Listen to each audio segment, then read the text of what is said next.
Nggak semua dark magician itu berpenampilan menyeramkan loh. Bahkan seorang bocah yang lucu dan polos bisa jadi. Dia adalah seorang penyihir dengan kekuatan yang tidak bisa diremehkan. Kayak beberapa MC yang bakalan aku bahas ini. Mereka adalah calon dark magician yang memiliki tubuh seperti bocah. Daripada kelamaan, kita langsung aja ke list pertamanya. Tapi jangan lupa ya follow Bstation Loli Meindo.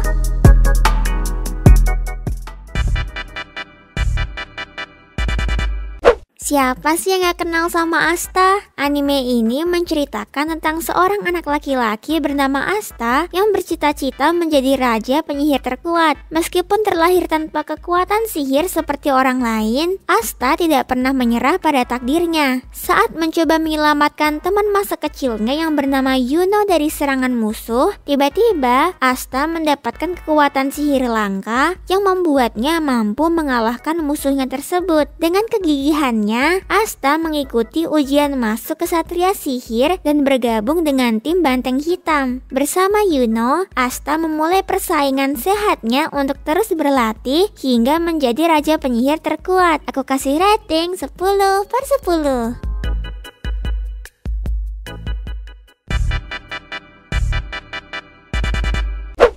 Anime dengan tema school magic yang bergenre komedi romance ini mempunyai cerita yang unik guys. Bercerita tentang seorang pemuda SMA yang ingin hidup damai karena sering dijahili. Mendadak jadi populer setelah mendapatkan sebuah gulungan dari sang kakak yang seharusnya sudah meninggal. Namanya adalah Tosuke Rokudo, merupakan siswa lemah tanpa skill sihir yang bersekolah di SMA Aomori yang dipenuhi anak-anak nakal. Gulungan yang ia dapatkan ternyata membuatnya menjadi memiliki sihir yang kuat dan menjadikannya anak yang populer. Walaupun begitu, masalah yang lebih rumit bermunculan seiring berjalannya waktu. Gimana nasib Rokudo setelah ini ya? Aku kasih rating 7/10.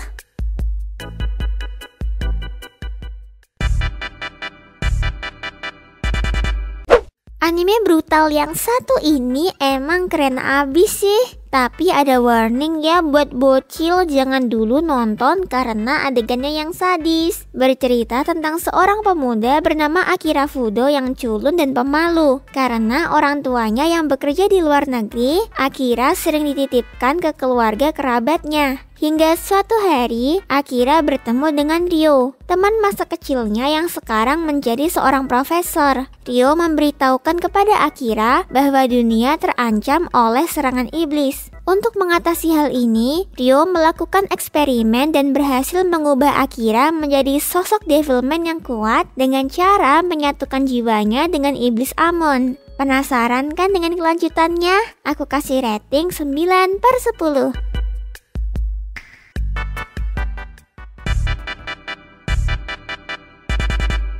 Buat kamu yang nyari anime dengan tema vampir, mungkin bakalan suka sama anime ini. MC di anime ini merupakan seorang pemuda yang mengaku sebagai penakluk dan penyembuh vampir bernama Vanitas. Dahulu, Vanitas merupakan seorang vampir yang dijauhi oleh bangsanya sendiri karena dianggap lemah. Hingga suatu hari, populasi vampir terancam punah. Untuk mengatasi kepunahan ini, seorang vampir bernama Noe diberi tugas khusus. Hingga tanpa sengaja, Noe bertemu dengan Vanitas yang sedang menyembuhkan seorang vampir. Walaupun bersikap baik, ada sesuatu yang ia sembunyikan. Penasaran kan?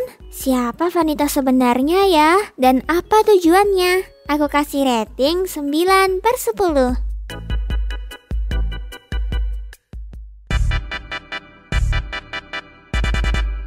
Siapa yang cita-citanya jadi raja iblis? Jadi manusia aja? Belum bener. Kenapa harus jadi raja iblis?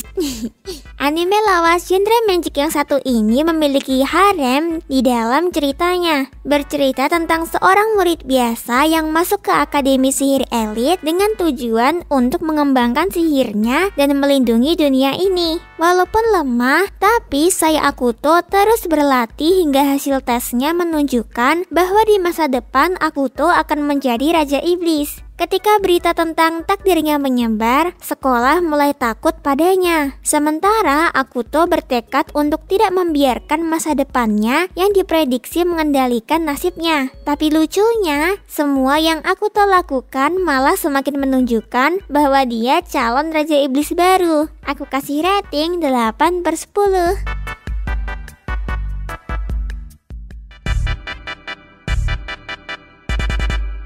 Kalau kalian nyari anime dengan tema pasca perang yang dibarengi dengan tema supranatural, mungkin bakalan suka sama anime yang satu ini. Bercerita tentang seorang bernama Montmorency, merupakan seorang bangsawan yang mempelajari sihir dan alkimia di sekolah pelatihan kesatria kerajaan. Namun sekolah Agincourt setelah kehilangan segalanya dan sekarang menjadi buronan. Montmorency yang menjadi seorang alkemis dan berusaha menyelamatkan bangsanya dengan mencari sebuah batu bertuah yang memiliki sebuah kekuatan. Dalam perjalanannya, ia bertemu dengan seorang gadis desa misterius bernama Gianne. Gimana keseruan petualangan mereka ya? Aku kasih rating 8,5/10.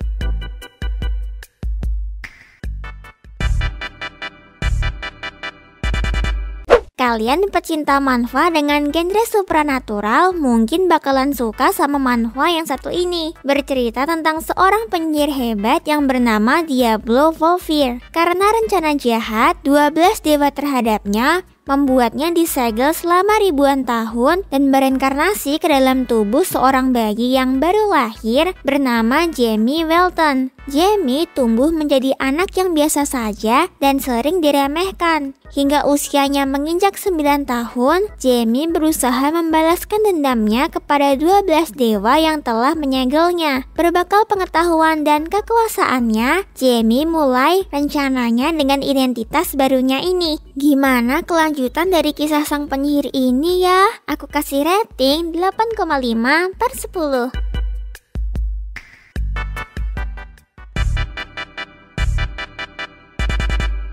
Anime bergenre magic fantasy ini bercerita tentang seorang pemuda bernama Sable. Dirinya dikenal sebagai siswa yang payah dan paling tidak bisa diandalkan. Entah apa yang terjadi, Sable juga kehilangan ingatan tentang masa lalunya. Hingga suatu ketika, sang kepala sekolah Albus memutuskan untuk mengirimnya dalam sebuah misi khusus di luar sekolah, tepatnya di bagian selatan benua. Dalam menjalani misinya, Sable ditemani oleh beberapa orang, yaitu Rox Christes, si penyihir fajar, Holt si gadis pintar, dan Kut yang memiliki penampilan setengah binatang dan setengah manusia. Walaupun ingatannya hilang, ada kekuatan sihir besar yang Sable sembunyikan. Kira-kira kekuatan apa ya? Aku kasih rating 7/10. Dan itulah list-list animenya. Kalau kalian belum nemu animenya di list kali ini, nonton juga video Ami lainnya ya. See you di video selanjutnya.